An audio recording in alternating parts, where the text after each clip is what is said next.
রাত পোহালেই 7টি জেলায় 142টি কেন্দ্রে ভোট গ্রহণ শুরু হয়ে যাবে। ব্যাপক নিরাপত্তার বন্দোবস্ত কমিশনের তরফে করা হয়েছে। মোট 2321 কোম্পানি কেন্দ্রীয় বাহিনী রয়েছে তার জন্য।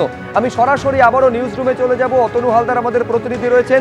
এই যে 2321 কোম্পানি কেন্দ্রীয় বাহিনী, এইটা দর্শকদের জানাও অতনু, তাদের কিভাবে ব্যবহার করবে কমিশন, তাদের ডিস্ট্রিবিউশন থেকে ডিপ্লয়মেন্ট। দেখো, শুধু যে 2300 কোম্পানিরও বেশি সেন্ট্রাল ফোর্স রয়েছে তা নয়, তার সঙ্গে কলকাতা পুলিশ এবং রাজ্য পুলিশেরও প্রায় 40,000 কর্মী রয়েছেন। ফলে কালকে ব্যাপক আয়োজন, 7টা জেলার 142টা কেন্দ্রে ভোট। এই 142টা বিধানসভা কেন্দ্রের ভোটকে উপলক্ষ করে বিরাট আয়োজন করা হয়েছে। প্রত্যেকটা বুথের 100 মিটারের মধ্যে শুধুমাত্র সেন্ট্রাল ফোর্সের দায়িত্ব থাকবে নিরাপত্তাজনিত সমস্ত কিছু রক্ষা করার। এর বাইরে পুলিশের 1জন 2জন বা 3জন প্রয়োজন অনুযায়ী থাকবেন, যাদের দায়িত্ব থাকবে শুধু লাইন মেনটেন করা।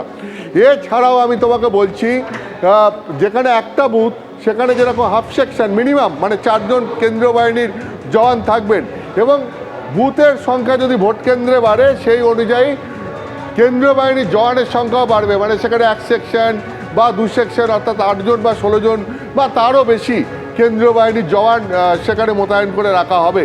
সেটা ভোট কেন্দ্র পিছু কতগুলো বুথ রয়েছে তার উপর নির্ভর করবে। কিন্তু এবারে যেটা সবথেকে বেশি জোর দেওয়া হচ্ছে, প্রথম দফার ভোটেই যেটা দেখা গেছে যে কোনো বুথ এলাকায় গন্ডগোল হয়নি, এবং সেইটা কেন্দ্রীয় বাহিনী বুথ পুরোপুরি রক্ষা করতে পেরেছে। কিন্তু বুথ এলাকার বাইরে প্রথম দফার ভোটে বিক্ষিপ্ত কিছু গন্ডগোলের ঘটনা ঘটতে দেখা গেছিল, যদিও সেটা অন্যান্য বারের মানে বিগত কয়েক বছরের ভোটের তুলনায় অত্যন্ত নগণ্য। কিন্তু এইবারে দ্বিতীয় দফার ভোটে যাতে সেটাও না হয়, তার জন্য কেন্দ্রীয় বাহিনী এবং পুলিশ এবং নির্বাচন কমিশন বিশেষ উদ্যোগ নিচ্ছে। সেটা কি? সেটা হচ্ছে বিভিন্ন জায়গায় এলাকায় এলাকায় কেন্দ্রীয় বাহিনী পুলিশ তারা টহল দেবে, যাতে ভোটারদের বুথ পর্যন্ত আসতে কোনো অসুবিধে না হয়। ভোট কেন্দ্রের আশপাশে অর্থাৎ 100 মিটারের বাইরেও পুরো এলাকা জুড়ে কোথাও যাতে কোনো জটলা না হয় আগামীকাল, সেই ব্যাপারে বিশেষ লক্ষ্য দেওয়া হচ্ছে।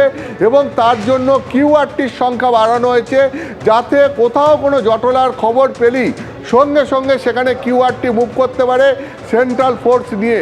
ফলে আগামীকালের ভোটের জন্য সবথেকে বেশি যেটা গুরুত্ব দেওয়া হচ্ছে, যাতে বুথের পাশাপাশি এলাকাতেও কোথাও কোনো গন্ডগোল না হয়, যারা ভোট দেবেন তারা বুথ পর্যন্ত শান্তিতে ভোট দিতে আসতে পারেন এবং ফিরে যেতে পারেন। সেটাই হচ্ছে নিশ্চিত করা এই মুহূর্তে নির্বাচন কমিশনের অন্যতম লক্ষ্য। এবিপি আনন্দ, এগিয়ে থাকে, এগিয়ে রাখে।